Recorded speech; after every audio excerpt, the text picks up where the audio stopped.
बरसाती भिंडी की उन्नत खेती। अभी जो समय चल रहा है दोस्तों, आने वाले समय पर 30-40 दिन बाद भिंडी के रेट में और ज़्यादा उछाल आने वाली है।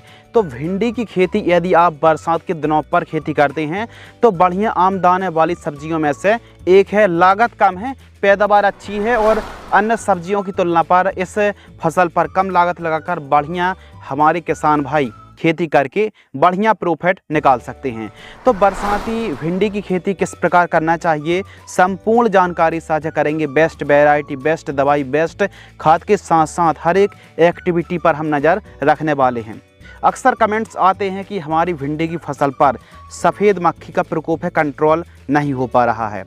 कुछ किसानों के कमेंट्स आते हैं कि हमने हार्वेस्टिंग तो कर ली लेकिन फल फूलों की संख्या उतनी अच्छी देखने के लिए नहीं मिल रही है। स्टार्टिंग पर तो बहुत अच्छे से भिंडी की फसल ग्रोथ ली लेकिन अभी एकदम कमज़ोर है, पत्ते कमज़ोर हैं, पत्तों में पीलापन है और फल जो हैं वो टेढ़े मेढ़े आ रहे हैं, मुलायमपन नहीं है। तो फल फूल की संख्या कैसे बढ़ाएं, और भी कई जो सवाल आते हैं कि हमको भिंडी की फसल पर एक अच्छी पैदावार निकालने के लिए कौन सी खाद का प्रयोग करना चाहिए, और भी जो तमाम प्रकार के आपके सवाल रहते, डाउट्स रहते हैं, इस वीडियो के माध्यम से दोस्तों हम कवर करने वाले हैं। तो कृपया वीडियो को लाइक करके चैनल को अवश्य सब्सक्राइब करें। नमस्कार, मैं हूं शिव कुमार। चलिए शुरू करते हैं भिंडी की उन्नत खेती, ओकरा फार्मिंग। यह दोस्तों इस वीडियो के माध्यम से हम जो भी वैरायटी, खाद और अलग अलग दवाइयों के बारे में बताएंगे। तो कोई भी कंपनी से हमारा लेना देना नहीं है, कोई स्पॉन्सरशिप वीडियो नहीं है, यह केवल एजुकेशन पर्पस के लिए वीडियो बनाई जा रही है। यदि हम बात करें दोस्तों बरसाती भिंडी की उन्नत खेती के लिए समय की, तो जून महीना, जुलाई, अगस्त, इन महीने पर आप भिंडी की बुआई कर सकते हैं। जितना जल्दी हो सके, बरसात की कोई दिक्कत नहीं, बस उत्तम जल निकास का प्रबंध बस होना चाहिए, जल भराव खेत में ना हो। भिंडी को आप एक बार इन महीनों पर जल्दी से जल्दी लगाएंगे तो फिर रेट भी बहुत अच्छा मिलेगा, क्योंकि फिर बाद में जब आप सभी किसानों के साथ लगाएंगे तो फिर रेट उतनी अच्छी नहीं मिल पाएंगी जितनी हमने उम्मीद कर रखी है। सही समय पर भिंडी की बुआई कर दीजिए जितना अंगेती हो सके। वैरायटी के बारे में बात कर लेते हैं। बेस्ट वैरायटी जो कि उत्पादन में काफ़ी बढ़िया है और F1 है, यानी हाइब्रिड वैरायटी हैं और इन किस्मों की फलन फ्रूटिंग क्षमता अच्छी है। कौन कौन सी वैरायटी हैं आइए बात करते हैं। सेमिनीज कंपनी की SVOK 1408 वैरायटी आती है, इसको लगा सकते हैं। इसके अलावा नूनहेम्स की सम्राट के नाम से आती है, इसको आप लगा सकते हैं। नामधारी सीड्स की NS 862 को लगा सकते हैं। सोफिया की NOH 2579 वैरायटी को लगा सकते हैं। एडवांटा गोल्डन सीड्स की राधिका वैरायटी भी सबसे बढ़िया वैरायटी, तो इन किस्मों को आप लगा सकते हैं। सिजेंटा कंपनी की भी आती हैं, अंकुर सीड्स की भी आती हैं। बहुत सारी कंपनियां बरसाती भिंडी या फिर भिंडी की वैरायटी मार्केट में लॉन्च कर रखी है, तो नई वैरायटी को आप लगा सकते हैं। और हम तो कहेंगे जो भी आप या फिर जब भी आप नई किस्मों का ट्रायल ले रहे हैं तो थोड़ी बहुत जगह पर ही लगा कर देखें, ताकि पता चल सके आपको कि हमारे एरिया, वातावरण, क्लाइमेट्स कंडीशन के हिसाब से कौन सी वैरायटी ज़्यादा प्रोग्रेस कर पा रही है। तो अभी नए नए में एडवांटा की राधिका को ही लगाएं, बहुत बढ़िया राधिका वैरायटी है। 1 एकड़ में 1.5 किलोग्राम सीड्स की रिक्वायरमेंट आपको पड़ने वाली है। देखिए F1 जो वैरायटी हाइब्रिड सीड्स हैं, कीमतें कम ही देखने के लिए मिल रही हैं, और भिंडी का जो सीड्स है हाइब्रिड खास करके वो काफ़ी महंगा भी होता है। तो 1 एकड़ में 1.5 किलोग्राम सीड्स बड़े आराम से लग जाएगा। कितनी दूरी पर हमको बुआई करनी चाहिए, तो लाइन से लाइन की दूरी आपको रखनी है 3.5 फीट, और पौधे से पौधे की दूरी आपको रखनी 2 फीट। 2-2 बीजों की बुआई करनी चाहिए। बुआई के समय खाद बहुत महत्वपूर्ण विषय है। देखिए हल्की मिट्टी है तो फिर आपको बढ़िया तरीके से खाद शेड्यूल चलाना पड़ेगा, और थोड़ा सा उपजाऊ भूमि है तो गोबर खाद, नेचुरल जो खाद है, ऑर्गेनिक खाद है, उनका प्रयोग आप कर सकते हैं। बुआई के समय यदि खादों की बात करें तो गोबर की खाद 2 ट्रॉली इस्तेमाल करना है, एकदम पकी हुई देसी गोबर की खाद। SSP की बात करें तो 50 किलोग्राम, DAP की बात करें तो 25 किलोग्राम, और जिप्सम जो कि मिट्टी सुधारक है, मिट्टी का जो pH उसको कंट्रोल करता है। तो यह जो दोस्तों खाद हैं, यदि हम कहीं ना कहीं इन खादों के साथ 10 से 15 किलोग्राम जो सीवीड आता किसी बेस्ट कंपनी का, चाहे बायोबीटा लें या फिर धानुका के धनजाइम गोल्ड लें या फिर इफ्को का सागरिका दानेदार, किसी भी एक को ले लीजिए। 15 किलोग्राम यदि आप प्रयोग कर देंगे दोस्तों तो फ़ायदे बहुत अच्छे मिलने वाले हैं। और कहीं आपको मुर्गी की खाद मिल जाती है। तो जो भी हमने रासायनिक खादों के नाम बताए उनको सीधा सीधा आधा कर दीजिए। मुर्गी की खाद बहुत अच्छा काम करती है दोस्तों उत्पादन बढ़ाने में। और एक चीज़ और, यदि कहीं ना कहीं व्यवस्था हो जाती है तो 3 साल में एक बार पूरे खेत में जो मुर्गी खाद है इसको बिखेर दीजिए दोस्तों, और जो रिजल्ट है ना वो बहुत अच्छे मिलने वाले हैं। यानी जैसे हम नमक का प्रयोग करते हैं ना, बहुत फ़ायदे अच्छे मिलते हैं, लेकिन मिट्टी को नुकसान भी होता नहीं है। लेकिन यदि मुर्गी खाद हम प्रयोग करेंगे तो हमारी भूमि को कोई भी मतलब दिक्कत वाली बात नहीं, उपजाऊ क्षमता बढ़ेगी, प्लस पैदावार में 4 चांद लग जाएंगे। तो इन खादों का प्रयोग आपको ज़रूर अवश्य करना चाहिए। एक ट्राली मुर्गी खाद पर्याप्त है और मिल भी जाती है। भिंडी की फसल पर निराई गुड़ाई, तो निराई गुड़ाई बहुत ज़्यादा ज़रूरी। वैसे मार्केट में सैकड़ों प्रकार की खरपतवार नाशक दवाई मार्केट में उपलब्ध हैं। इन दवाइयों को स्प्रे करने से परहेज करिए दोस्तों, कहीं ना कहीं हमारी मिट्टी भूमि बंजर होती जा रही है। तो इसके लिए निराई गुड़ाई बेस्ट है। चाहो आप कुल्पा की मदद से या फिर मज़दूरों की मदद से, पंजा की मदद से, जो भी पंजा डोरा कुल्पा लगाकर यदि निराई गुड़ाई करते हैं, बैल की मदद से निराई गुड़ाई हल वखर आप चलवाते हैं तो फिर फ़ायदा अच्छा होगा, क्योंकि रासायनिक खादें दवाई स्प्रे करने से कोई फ़ायदा नहीं है। निराई गुड़ाई एक निराई गुड़ाई 25 से 30 दिन में कर दीजिए, और दूसरी निराई गुड़ाई 50 से 60 दिन, यानी 30-30 दिनों के अंतराल पर हमको निराई गुड़ाई करते रहना चाहिए। मिट्टी अच्छे से जड़ों के पास चढ़ा दीजिए, और नीचे के जो पीले पत्ते होते हैं उनको काट करके साफ़ सफाई अच्छी रखेंगे तो फिर पैदावार अच्छी देखने के लिए मिलेगी।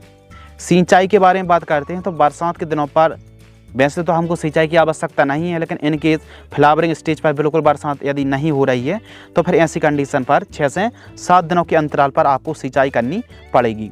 दोस्तों बात करते हैं स्प्रेइंग शेड्यूल। भिंडी की फसल पर जो स्प्रेइंग शेड्यूल है, यानी स्प्रेइंग जो भी मैनेजमेंट है, कौन सी दवाई, कौन सी कीटनाशक, कौन सी फंगिसाइड का स्प्रे करना चाहिए, आइए समझते हैं। भिंडी की फसल पर सफ़ेद मक्खी बहुत बड़ी समस्या है।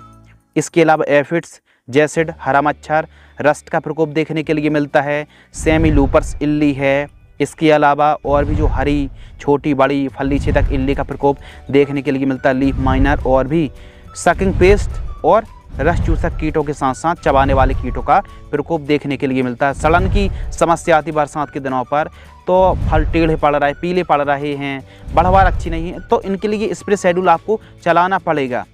और देखिए सफ़ेद मक्खी यदि आप कंट्रोल नहीं कर पा रहे हैं तो इसके लिए हमने एक स्पेशल वीडियो बना रखी है, चैनल पर आप विजिट करेंगे तो सफ़ेद मक्खी को कंट्रोल करने के लिए बेस्ट कॉम्बिनेशन आप वीडियो चैनल पर जाकर देख सकते हैं। और भी अन्य कीटों की भी वीडियो देख सकते हैं, लिंक डिस्क्रिप्शन में मिल जाएगी। कीटों का विज्ञान, फंगस का विज्ञान और वाइट फ्लाई कंट्रोल।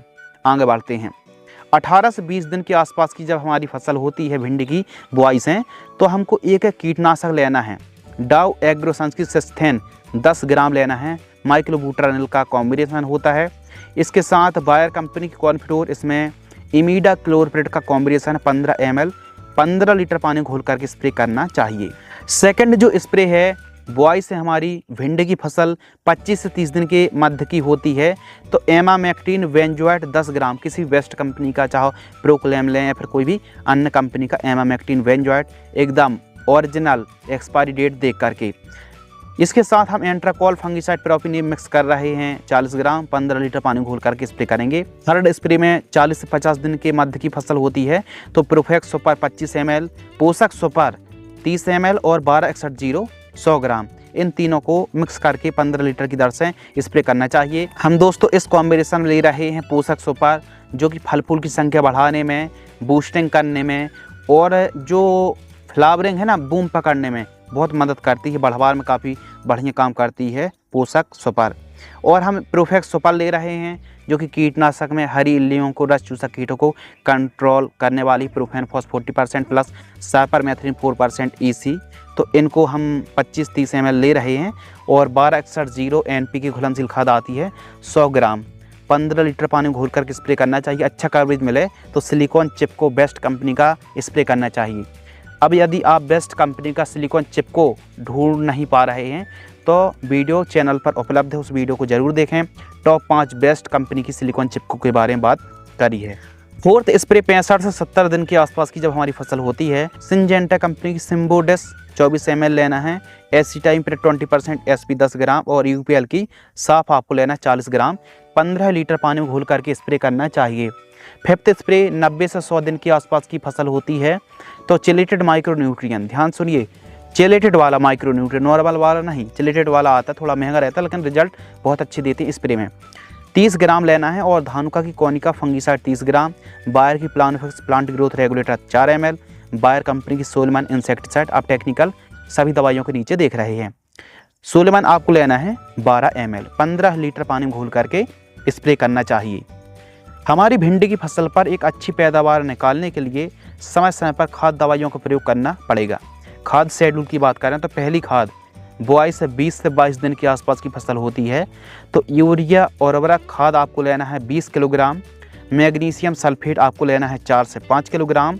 इन दोनों खादों को मिक्स करके जड़ों के पास प्रयोग करके सिंचाई करना चाहिए। सेकंड खाद 40 दिन के आसपास की जब हमारी फसल होती है तो हम NPK 10-26-26 ले रहे हैं 20 किलोग्राम, माइक्रो न्यूट्रिएंट फर्टिलाइजर्स ले रहे हैं 5 किलोग्राम, यूरिया खाद ले रहे हैं 32 किलोग्राम। इन दोनों तीनों को मिक्स करके जड़ों के पास दे करके सिंचाई करना चाहिए। भिंडी की फसल पर तीसरी जो खाद है, जब हमारी फसल बुआई से 55 से 60 दिन के आसपास की फसल होती है तो हमको एक सागरिका दानेदार आती खाद सीवीड आपको लेना है लगभग 8 किलोग्राम और इसके साथ दोस्तों आपको लेना है अमोनियम सल्फेट 8 किलोग्राम और यूरिया लगभग 15 किलोग्राम।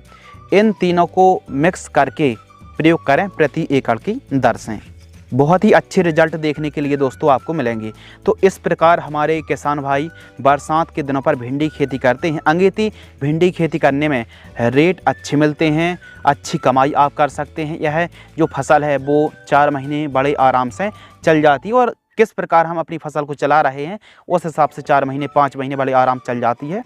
लेकिन देखिए फल फूल की संख्या यदि नहीं आ रही है तो पहले निराई गुड़ाई कर दीजिए और 2 दिन की धूप लगने दीजिए। मतलब पानी आप खुद से मत चलाइए, धूप लगने दीजिए निराई गुड़ाई।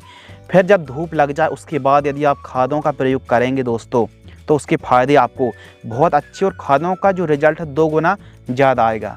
तो इस प्रकार हमारे किसान भाई बरसाती भिंडी की खेती करते हैं तो कम से कम 15 रुपये से लेकर अधिकतम 40 रुपये तक का रेट मिल सकता है। तो रेट फ्लेक्सिबल रहते हैं लेकिन आगे रेट मिलने की जो संभावना है वो काफ़ी बढ़िया है। लेकिन आपको जल्दी भिंडी खेती करनी पड़ेगी और फिर बहुत ज़्यादा लेट हो जाते हैं तो फिर आपको एवरेज रेट ही देखने के लिए मिलेगा। लेकिन फिर भी एवरेज रेट मिलने के बाद भी भिंडी की फसल से बहुत अच्छी कमाई की जा सकती है। यदि आपको दोस्तों यह वीडियो पसंद आती है तो वीडियो को लाइक करें, चैनल को सब्सक्राइब करें। धन्यवाद।